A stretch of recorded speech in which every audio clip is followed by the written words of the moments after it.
You. And with that, we'll open up for any questions that you have. Mayor, can you talk a little bit about some of the rumors going around about looting happening at Lennox, other parts of Buckhead, and Camp Creek is currently right now trending on Twitter, and people are getting prepared for what they are expecting to be looting tonight. Can you talk a little bit about that? I'll try. I'll take a stab at it, and then I'll let one of our leaders step in on this. We're seeing the same things that you're seeing on social media, and so we are monitoring social media and being prepared with our resources and our people in place accordingly. And I want to go back to something Chief Shields said. Chief Shields mentioned being very fortunate that we didn't lose any public safety personnel last night. I'm also grateful we didn't lose any protesters last night. Last night was as volatile as it gets. And even in our briefing earlier today, Chief Slaughter shared that we found Molotov cocktails that had not exploded in many businesses today. So for as bad as this looked on television, this was 10 times worse last night. And we hadn't even uttered the name of Ahmaud Arbery or George Floyd let me go down the list. Breonna Taylor, we could go down the list. We've not even uttered those names today. Not to mention COVID-19. If you were out protesting last night, you probably need to go get a COVID test this week. Because there's still a pandemic in America that's killing black and brown people at higher numbers. Right. So the chief called it a calculated terrorist group. Do you know the name of this group? Or these outsiders? Or? These are anarchists, many of them were. And this is what we're seeing across America. I can give you my personal political thoughts on this. I think this is political interference in many ways. I think this is disruption. We've seen this before. We saw it in 2016, that there were attempts to disrupt racial issues in America. Now, we lit the match in America, so we've certainly opened the door with where we are today, with what's happened over the past few weeks. But I think there are many who are taking advantage of the opportunity that's been given to them. Chief Shields, are you worried that your men and women would be outnumbered? Is that one of the reasons why you're taking all these extra steps and the curfew? No.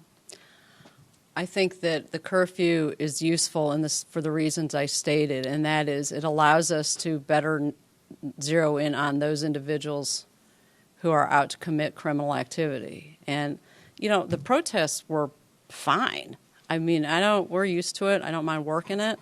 And you actually learn a lot if you listen to the people protesting. It's a good connection tool. The problem is when you can't, on the surface, distinguish who is there to protest and who is out there to commit violence. And so this really just helps us better zero in on those individuals who are here to wreak havoc. And those are the individuals that I want to put my hands on. I don't want to, I have no desire, or the department has no desire to just lock up people, but I'm telling you, these folks are not Atlantans, and they have come here with a very deliberate purpose, and that is to tear this city apart in different ways.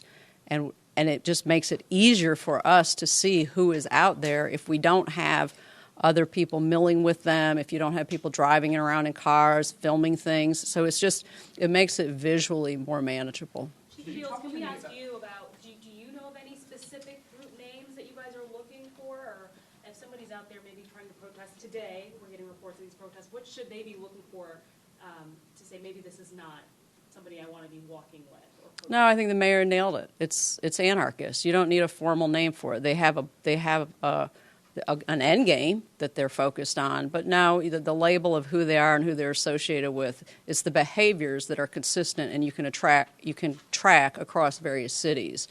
And what I'll say is most of our protesters, at some form or level, they know each other, are familiar with one another, and even if they come as outsiders, there's a similarity. This is different. This is markedly different.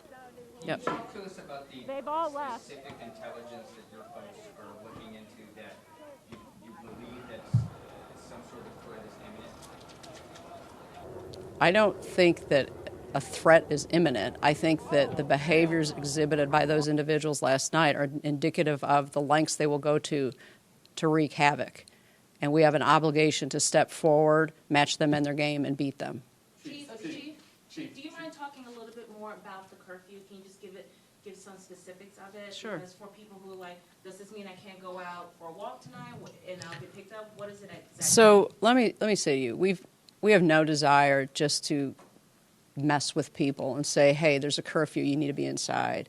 I think that we have, I'll let the law department speak to the particulars of it. For us, I think it's very straightforward. Where we are seeing issues, it helps us determine who is engaged in nefarious behavior. But are we looking to go on a side street and pick up somebody because they're walking to the store to get a bag of chips? No, that's not who we are. It's not who I don't want to be a part of any police department that polices that way. But I think the issue is such that we'll know it when we see it. And let me be clear on the curfew. With the example the chief gave, if there's somebody who's walking to the store, they'll get a warning. Hey, there's a 9 o'clock curfew in case you hadn't heard. Please go home. This is about some other stuff that we have going on in the city. What's your question? The curfew in Minneapolis, they had one on Thursday night, and it didn't work. What's to say this is going to work tonight? We'll know tonight. I mean, we're announcing it 3 hours before, so we don't know if it's going to work or not. But I don't know where my 4 children are at 9 o'clock tonight, and that's what my hope is. There were a lot of well-intentioned people out last night. There were people who came to be a part of a movement. They came out to be heard and organized in the protest in the spirit of Martin Luther King Jr. and the civil rights movement in this country and in this city. And even with all of the organized protests of the civil rights movement, they were just that. They were organized protests. There were some days they were planning to go out, and then they stood back because it wasn't the appropriate day to go. So there was a method to what you saw. I don't know whose memory you're honoring when you're running down the street with a Gucci bag. That's not about black people dying in America. That's about us killing ourselves when we do things like that. So this curfew is to say, please be at home by 9 o'clock tonight so that we can restore our city. And thank you to the men and women and children who went out today and began cleaning up our city. God bless you all. That's Atlanta. I guess if I could ask the chief also, possibly. Chief, in Minneapolis, the curfew didn't work. Why is it going to work here? What do you have in your toolbox or what you're implementing tonight that says it's going to work here? Well, you've just answered it. It's a tool. It's just but one tool, the curfew is. But it's by no means an absolute.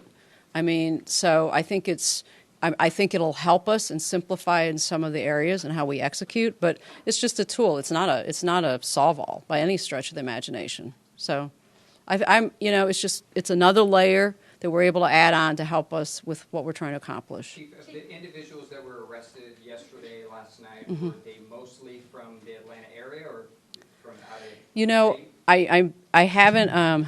It's been such a whirlwind that we really just didn't get to compiling all the data till this morning, and I've not had a time to drill down through it.